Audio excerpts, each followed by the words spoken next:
Have you ever wondered if you can ink blend over the top of your foiled panels? Well, in today's video, I'm going to not only show you that you can, but how easy it is and the flawless results that you can get. Hi everyone, I'm Mindy Eggen and welcome to my channel. I would love it if you subscribed, liked this video, and shared it with your friends. In the most recent release from Gina K Designs, there are 3 new packets of Poly Glaze in 3 different designs. We have Vintage Flourish, Flutterby Friends, and Delicate Spring. You get 10 sheets in each package and they measure 4 1/4 by 5 1/2. Today I'm going to be using the Flutterby Friends, which is the butterflies. Another set that was recently released is this large pack of sentiments, and this is the Smile, Sparkle, and Shine Poly Glaze sheets. These come on a large 8 1/2 by 11 sheet, so all you need to do is trim out the sentiment that you want. What I would suggest is having in mind the shape that you want to die cut this out of. I was thinking I would die cut this out with a rectangle die, so I'm just being mindful of that to make sure I'm leaving room on each side and also the other sentiment. I trimmed it out with my scissors and then I'm going to die cut this using the double stitched rectangles die. Now that I have both of my polyglaze sheets ready to go, I'm going to bring in my fuse foiling system from Gina K Designs. I flip the switch in the back to on, hit the middle button to number 3, and then it's going to blink red until it's ready. When it's ready, it'll turn green, and this really only takes about a few minutes. So while that is warming up, I am going to get my foil ready. I am going to be using the 14 karat fancy foil from Gina K Designs. I'm just going to take some out of my packet and trim down my foil to fit my panels. A good habit to get into when you are using your polyglaze sheets and your foiling, and this would go true for toner sheets as well, is taking a Swiffer cloth and buffing the back of the foil and the top of the polyglaze sheets. This just helps eliminate any lint or fingerprints, dust, anything that could get in between your polyglaze and your foil. I've also experimented with using like a paintbrush, something with a really thick brush to brush off my panels, but I'm a little worried that bristles would come loose, so I kind of stick to the Swiffer cloths. Now I have my polyglaze sheet so the design is facing up, and I place my foil over the top so the pretty side of the foil is facing up as well. My pretty side I know is going to be gold, so everything is facing up. Then I'm going to place this in the carrier sheet, and I made sure my sentiment was ready to go off on the side. Next, I'm going to take that carrier sheet. I always start with the folded end going in first. I center the carrier sheet in the opening of the fuse foiling system, and then just gently glide it or guide it into the opening and let the rollers catch it, and then it's going to pull it through. So as it comes out the back, I'm just going to make sure my cord is out of the way, carefully kind of catch it, and then pull it out, and then I can take this out of the carrier sheet. I want to give this a few seconds to cool, so I'm going to carefully lift up the top flap of that carrier sheet. Sometimes static will automatically pull the foil, but in this case I lucked out and it came out nice and clean. So I just set that off on the side to cool off for a second, and I'm going to go in and do my sentiment. Again, everything is facing up, the polyglaze design and the foil. So as my sentiment is cooling, I can peel back my foil from the butterflies and I am left with a perfectly foiled panel. You're going to be able to see as I tilt this in the light and bring it a little closer, I have this gorgeous shine. It's almost too much shine for my camera, but it foiled absolutely perfect. And then we are still left with this leftover piece that you can use maybe on the front of a colored cardstock panel. You could use it with the white polyglaze sheets. So you still have options for the leftover foil.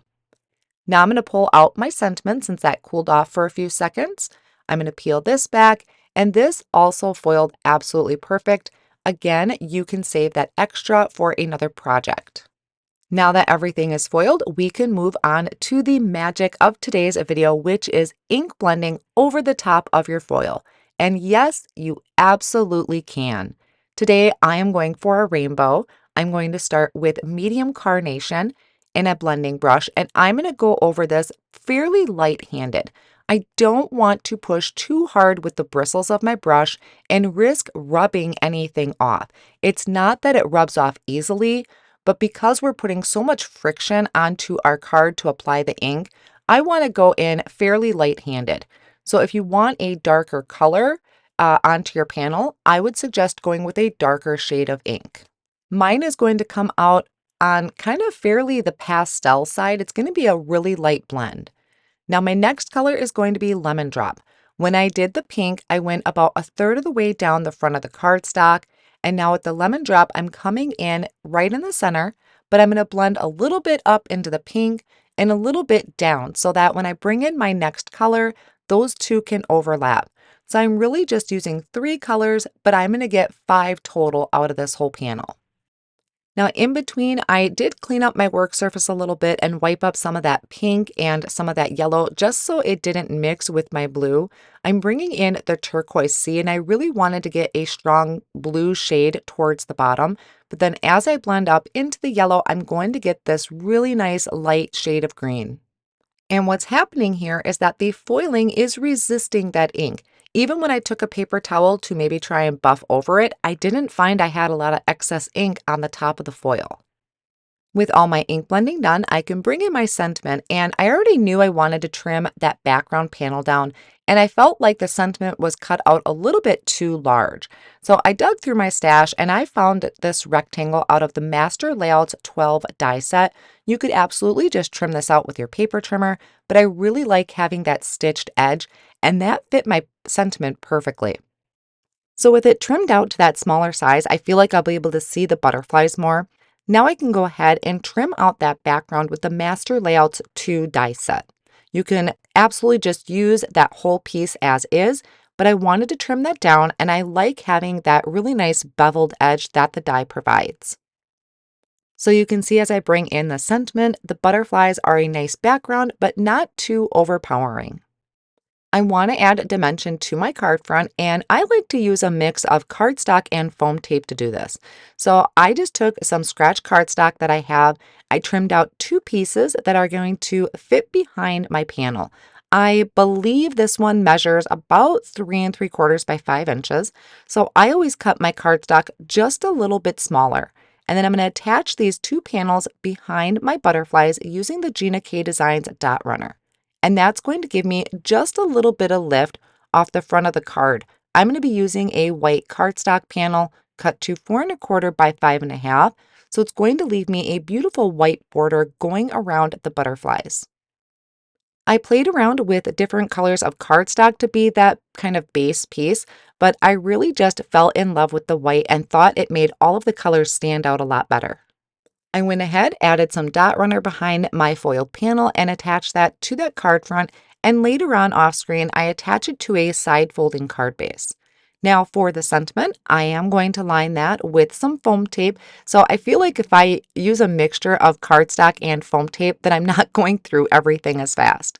So I'm removing the backing, and then I can place this in the center of my card front, just making sure that the border or the edge is nice and even. A really quick and simple card project, and just think of all the different ink color combinations that you could create with any of the Polyglaze sheets. I will have all of my supplies listed down below in the video description and over on my blog. I hope you enjoyed today's video and it has given you some inspiration with your Polyglaze sheets. Thank you so much for joining me, and I'll see you again real soon in the next video.